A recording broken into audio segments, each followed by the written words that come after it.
ఏంటి నాన్న నీ ప్రాబ్లము? మేఘాన్ని చేసుకుంటే లైఫ్ ఎంత బాగుంటుందో తెలుసా? చెప్పు చెప్పు, నీ మనసులో ఏదో ఉంది, చెప్పురా నాన్న, నాకు ఒకసారి చెప్పు, ఒకసారి చెప్పు. ఈ పెళ్లి చేసుకుంటే నీతో కాపురం చేసినట్టు ఉంటదరా. నాతో కాపురం చేసినట్టు ఉంటుందా? ఎంత బాగా చూస్తున్నారా నిన్ను. చోకొట్టి పడుకోబెట్టాను, ఊకొట్టి లేపాను, ఎప్పుడంటప్పుడు మ్యాగీ నూడిల్స్ పెట్టాను. ఇంకా ఆపరా. For the first time I think I need a shoulder రా. For the first not the shoulder I want, but రేయ్, when nothing is available, go for the reachable. Come on.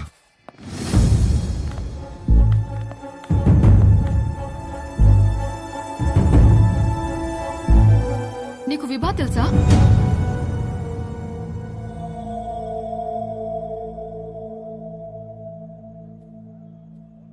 అరే తెలియకపోవడం ఏంటి? ఎంత పెద్ద స్టాండప్ కమెడియన్.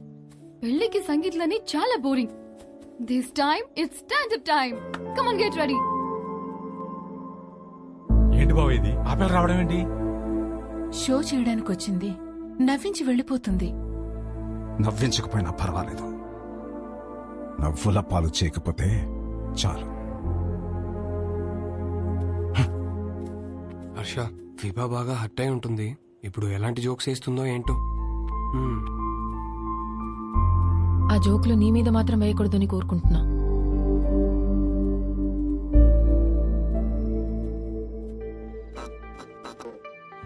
ఇండియన్ హిస్టరీలో, జాగ్రఫీలో, physics లో, కెమిస్ట్రీలో ఫర్ ద ఫస్ట్ టైం పెళ్లిలో stand-up. This is Vibha. Congratulations to the bride and groom. Thank you. మా బతుకు బస్ స్టాండ్ అవ్వకుండా కాపాడేదే మొగుడు పెళ్ళాల జోక్స్. అమ్మ తల్లి, మామే జోకులు వద్దమ్మా. అరే వద్దమ్మా. వద్దా? వద్దు. సరే, నా గురించి చెప్తా. నా లైఫ్ లో నన్ను బాగా ఇన్ఫ్లుయెన్స్ చేసిన ఒక వ్యక్తి ఉన్నాడు. అతని పేరు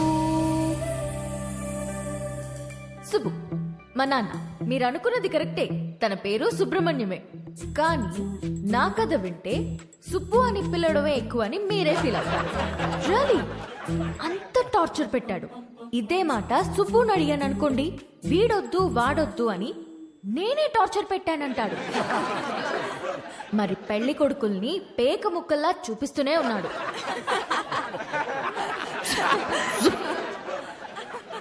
నేనేమో కింగ్ ని ఎక్స్పెక్ట్ చేస్తుంటే 13 కార్డులో జోకర్లే. 13 జోకర్లనే చూపిస్తుంటే నేనేం చేస్తాను? అప్పుడొచ్చాడు నా రాజకుమారుడు.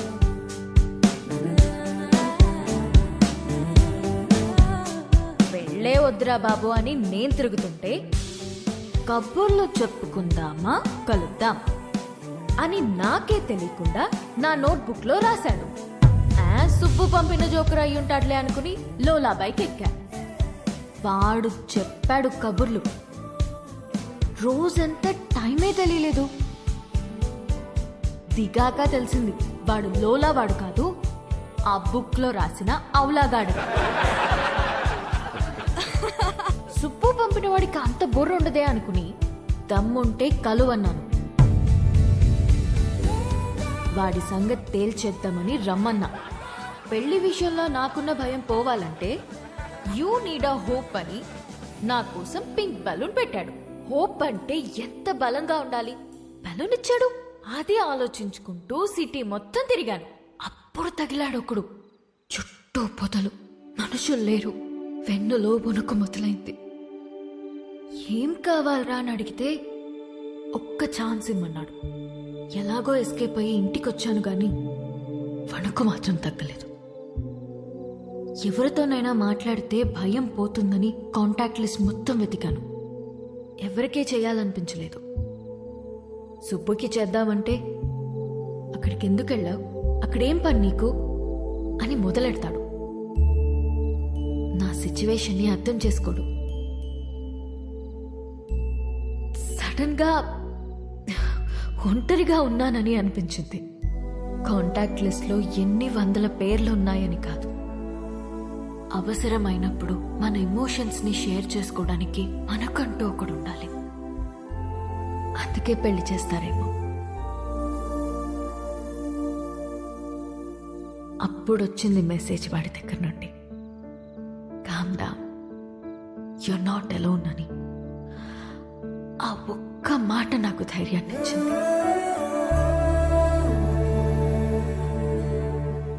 నిద్రపోయే వరకు జోజో పాడమన్నాను. పాడుతూనే ఉన్నాడు. చాలా రోజుల తర్వాత ప్రశాంతంగా పడుకున్నాను. కొన్ని సంవత్సరాలుగా మా నాన్న వల్ల లోపల పేరుకుపోయిన భయాలన్నీ ఒక చిన్న పిట్ట కథ చెప్పి అలా తీసేశాడు.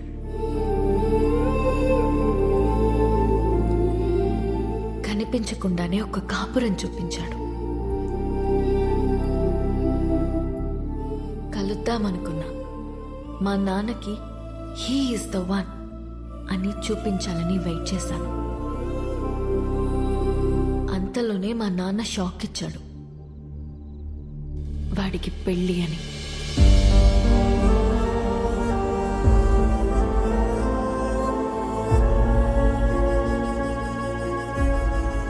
ఎప్పుడూ లేనిది నా కళ్ళల్లో కన్నీళ్లు. వాడు నన్ను మోసం చేశాడని కాదు, ఎప్పుడో నేనన్న మాట పట్టుకుని వాడు నా కోసం వచ్చాడా? నా కోసం ఒకడు పుట్టుంటాడు అనుకున్నాను, కానీ నా మాటల్లోంచి ఒకడు పుట్టొచ్చాడా? పడిపోతున్న నన్ను నిలబెట్టడం కోసం అంత తాపత్రయపడ్డా? హోల్డ్ యువర్ స్మైల్ అన్నాడు. నా కోసం తన ఫ్యామిలీని ఒప్పించాలని ఒంటరిగా కష్టపడుతున్నాడా? వాడి గురించి తలుచుకుంటుంటే ఇప్పుడు కూడా కన్నీళ్ళు ఆగట్లేదు.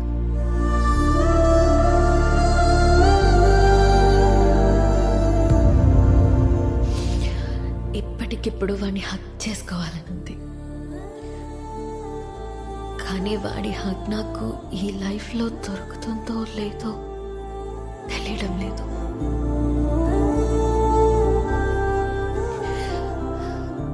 కథ మధ్యలో ఆపేస్తున్నందుకు క్షమించండి.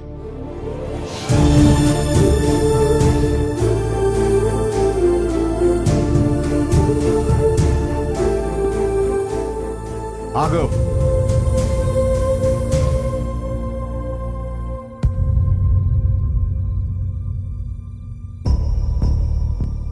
ఆగాను. చెప్పండి. వెళ్ళి పెళ్లి చేసుకుంటావో ఏం చేసుకుంటావో నీ ఇష్టం. ఎలాగైనా బతుకు. ఇక నీకు మాకు ఏ సంబంధం లేదు. కానీ వెళ్లే ముందు అమ్మాయికి సారీ చెప్పేసి వెళ్ళు.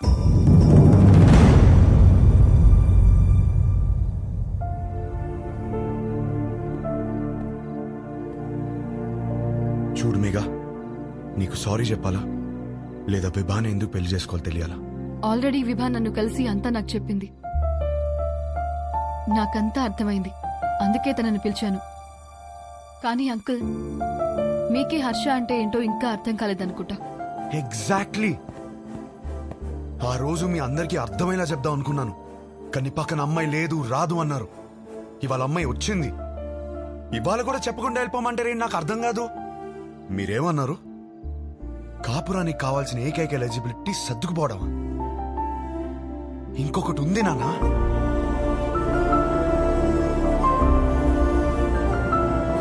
విభా మాటల్లో కనిపించిందే రొమాన్స్. అది అస్సలైన ఎలిజిబిలిటీ. విభాన్ కలిసి మొదటి రోజే అడిగేసింది, what you expect from a married life అని. నేనేదోలా ఏదేదో అనేసాను, లవ్ అని కూడా అన్నాను. కానీ ఆ తర్వాత తెలిసింది లవ్ కన్నా గొప్పది రొమాన్స్ అని. నా లైఫ్ అంతా రొమాన్స్ తో నిండిపోవాలి. అంటే ఏంట్రా, మీ అంతా రొమాన్స్లు చేయకుండా కాపురాలు చేస్తున్నావా? పిల్లలు కనేస్తున్నావా? మామయ్య మీకు ఎలా చెప్పాలి? మీకు ప్రేమ అంటే అర్థమవుతుంది, రొమాన్స్ అనగానే ఏదో బూతులా మాట్లాడతారని నాకు అర్థం కాదు. రొమాన్స్ అంటే గదిలోకి వెళ్ళి తలుపులేసేసి 10 నిమిషాలు ముగించే పని కాదు. రొమాన్స్ అంటే ప్రేమని చూపించడం. ప్రతి ఒక్కళ్ళు ప్రేమిస్తున్నానని చెప్పేవాళ్లే, కానీ ఎంతమంది ఆ ప్రేమను చూపిస్తున్నారు? ఎరా ఎవరు చూపించట్లేదని ఎట్లా అంటావు? మేము చూపిస్తున్నాం ఇక్కడ. ఏంటి సార్ ఎలా చూపించారు? గిఫ్ట్ తెచ్చి తీసుకో అని టేబుల్ మీద పడేశారు అలానా? కాస్ట్లీ గిఫ్ట్ ఇచ్చారని మీరు పొంగిపోవడం కాదు సార్, దగ్గరికి వెళ్ళి ఆవిడ పొంగిపోయేలా ఇవ్వటంలో ఉంది ప్రేమను చూపించటం. అప్పుడు 10 రూపాయలు గిఫ్ట్ ఇచ్చినా సరిపోతుంది. పెద్దవాళ్ళతో ఏంట్రా ఆ మాటలు? మాకు ఆ మాత్రం తెలీదా? మొగుడు పక్కనున్నంతసేపు కోట్లు సంపాదించు, లగ్జరీ కావాలంటారు. సంపాదించడానికి వెళ్తే నువ్వు పక్కన లేవంటారు. కాస్త ప్రేమని చూపించడం తెలిస్తే రెండిట్లో ఏదో లగ్జరీ అని తెలుస్తుంది కదా.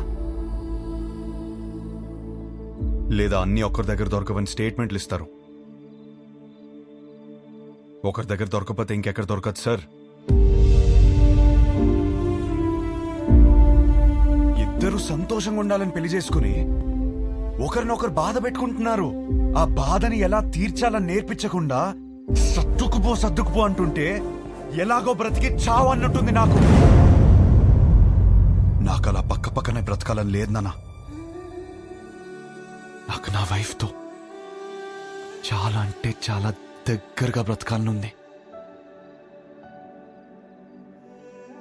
అలా బ్రతకాలని తెలిసిన అమ్మాయి విభా. కాపురం పాత పడకుండా ఫ్రెష్ గా ఉండాలంటే ఒక గ్రేట్ రొమాన్స్ కావాలని తెలిసిన అమ్మాయి విభా. తన బాడీ తనది మాత్రమే కాదు, వచ్చేవాడిది కూడా అని హెల్దీగా అందంగా ఉంచడంలో ఎంత రొమాన్స్ ఉంది. మొగుడు పక్కనే ఉన్నప్పుడు కబుర్లు పుడుతూనే ఉండాలని ఒక అమ్మాయి కోరుకోవడంలో ఎంత రొమాన్స్ ఉంది. నాకు సన్సెట్ ఇష్టం, ఎందుకంటే నా లైఫ్ పార్ట్నర్ ఇంట్లో వెయిట్ చేస్తుందని ఆశ రేజ్ చేస్తుంది కాబట్టి. ఇలా ఆలోచించడం డర్టీ అయితే కొంచెం డర్టీ మైండ్ ఉండాలి నానా. నువ్వేమన్నావు మావయ్య? పెళ్లి చేసుకోవడానికా ఉంచుకోవడానికా? ఉంచుకోవడానికే, దగ్గరగా ఉంచుకోవడానికి. ఇవన్నీ తెలియకే కోర్టులో తలదించుకున్నాను. ఇప్పుడు తలెత్తి చెప్తున్నాను, నా కాపురం బాగుంటుంది. నాకు విభానిచ్చి పెళ్లి చేయండి.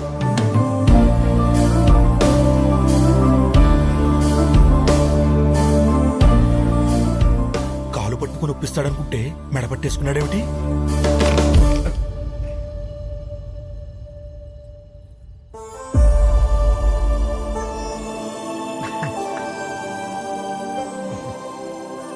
రే, అమ్మాయి బాధపడుతూ ఉంటుంది, వెళ్ళి కబుర్లు చెప్పు, కౌగిలించుకో.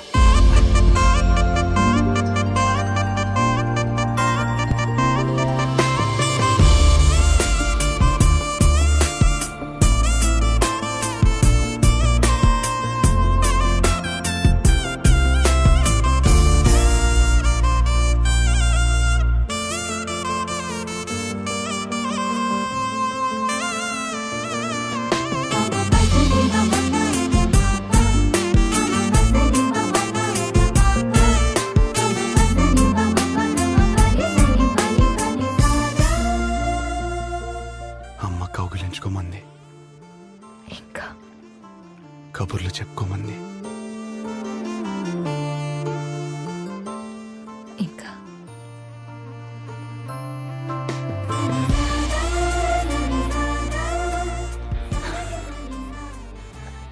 నీతో కనీసం 25,000 మీల్స్ కలిసి తినాలి.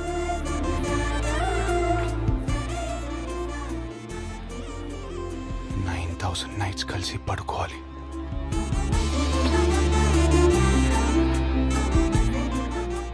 కొన్ని వందల వెకేషన్కి వెళ్ళాలి. అన్నిటికీ మించి కొన్ని లక్షల కబుర్లు చెప్పుకోవాలి.